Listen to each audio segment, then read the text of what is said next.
Now, when we talk about developmental gaps, vis-a-vis the lack of transparency, let me refer to even the submission made by honorable member from the Treasury bench. Just in the morning, as honorable member from Rongjeng was continuing his submission, he did refer the number of schemes which are being implemented, the MLA doesn't know. What does it indicate? This proves beyond reasonable doubt our contention that the issue of transparency is not the priority of this government. If the honorable members from the ruling bench doesn't know, then you can understand the pathetic situation as to how schemes are implemented. This allows enough space for misappropriation and corruption. That's the reason why we talked about the social auditing as per the mandate of the act which was passed by this particular August House. I have spoken about this. I would not like to repeat on this, but I think it is high time that we utilize this mandate of the act which was collectively, unanimously passed by this August House for the larger good of the public. Mr. Deputy Speaker, sir, every fund from the public exchequer must be spent for public good. When we say public good, it involves everybody, all sections of people, inclusive, and something which is completely away from the usual tendency of the government from deprivation. Now, if MLAs are being deprived of the transparency, then how will we expect effective implementation of the program on the ground zero?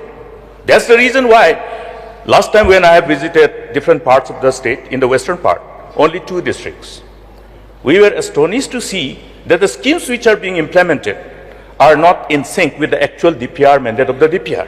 That means the compromise in the matter of quality of work, thereby resulting in drainage of precious public exchequer by default or by choice or by intent. This will be because in absence of transparency, there will be reasons for us to believe that something wrong is going on, even if it doesn't. Therefore, let us have an approach whereby the community is involved. But I would like to go back to the question of the traffic congestion, which is a major hindrance in the entire city of Shillong, especially pertaining to my constituency, which is Nong Thumai. So, as I had mentioned earlier, we had received a report from STEMS, which is a society which runs the school buses, and I would like to read out a few items or testimonials which will justify the presence of STEMS and how to amplify its use and utility all over the Shillong conglomerate. It says 60% of parents said STEMS is just 500 meters away, which means each child can access a STEM bus just about walking just 500 meters.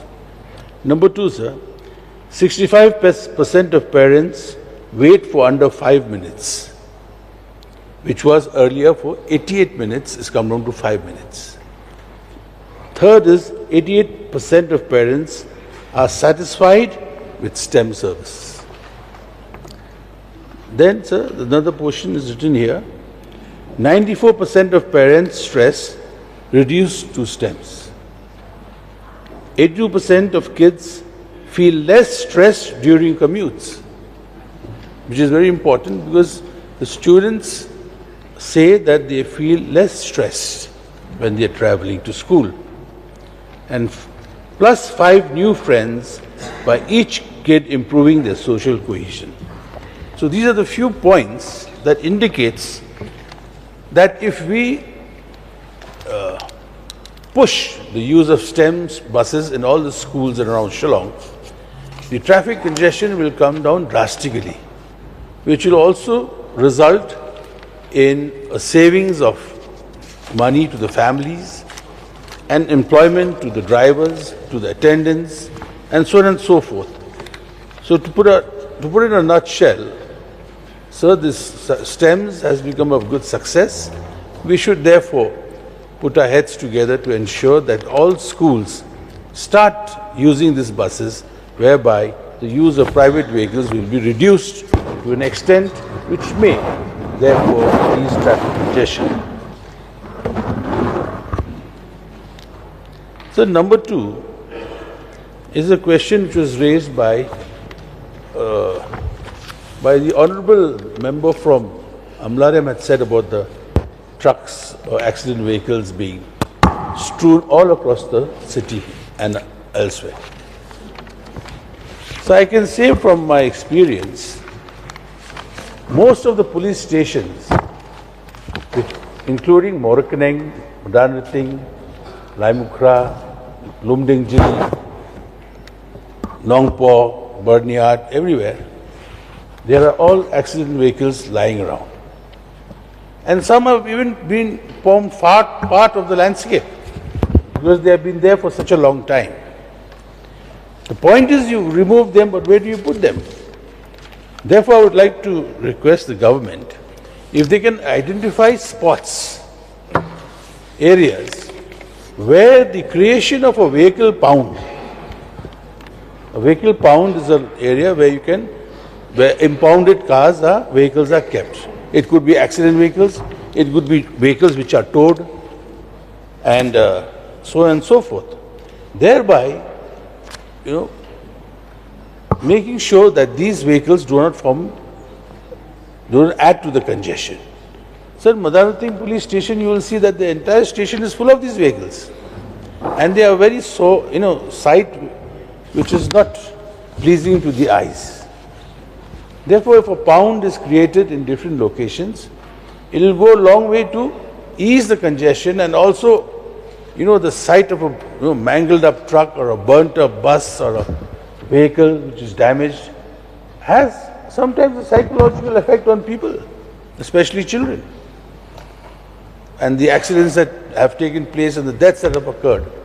So if you have a pound in different locations, especially in around the city, including like Barnihat police station, so if you go, there's a line of vehicles which sometimes you will think this become a forest.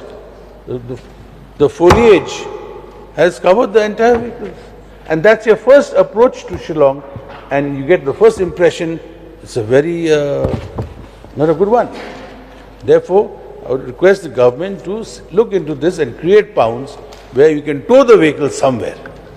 And then the due process of law can take place and hand it over to the owner, sir. So number three is a lot of my friends from the Treasury bench would like to thank the Chief Minister all the time for all what they have got as schemes and all that. But sir, now to I still have to find a reason to thank the Honourable Chief Minister, because he has not given us any schemes. Whether it is roads, the roads are still in the dilapidated condition, and also considering half the cabinet lived there, which I had mentioned earlier. So you want to condemn Chief Minister? not now, I'll take my time. But surely once he does justice, because I had spoken, there are many roads which can be broadened. For the benefit of who? For the benefit of the people, for the benefit of people traveling, for the travelers who crisscross this entire Shillong city, either to come into it or go to New Shillong. So these things are taken care of. And I mentioned earlier about the bridge connecting MES to Umpling and then to New Shillong, which the Honourable Deputy Chief Minister has taken note, and I hope that that bridge is constructed very soon. So these are a few points.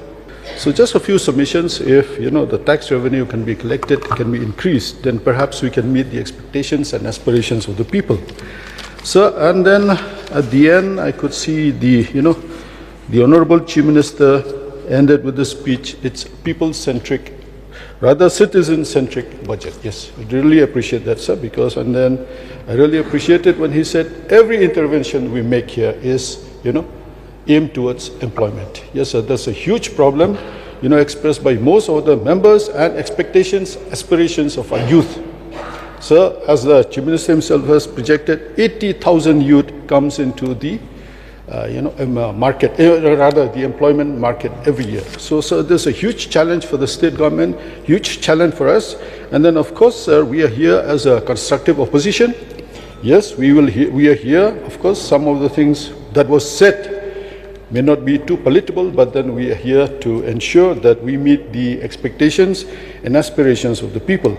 So, sir, there are a few submissions I'd like to make. For example, now we've been talking about congestion in Shillong City. So, for example, I'm just giving an example, and maybe all the neighboring constituencies also will have similar type of problems, where we have many secondary and higher secondary schools, but not enough colleges. So, ultimately, sir, all these students who pass out from all these schools adjoining Shillong City come to Shillong City seeking admission. So, if the government set up more colleges, of all the streams in the neighboring, constituencies close to Shillong, that will go a long way in easing the congestion that is presently being discussed, being deliberated, and of course being faced by the people day in and day out, sir. So, for example, I'm giving about Milliam, sir. We have not less than 25 higher and secondary schools. So I think hundreds of students, when they pass out from there, come to Shillong City to seek admission. Now, if more colleges are set up in these adjoining, suburban areas of the state, of the state, it will go a long way in solving this congestion problem, which we are trying to find out ways and means. Even the court has intervened that, impressing upon the government to, find solutions to this congestion problem.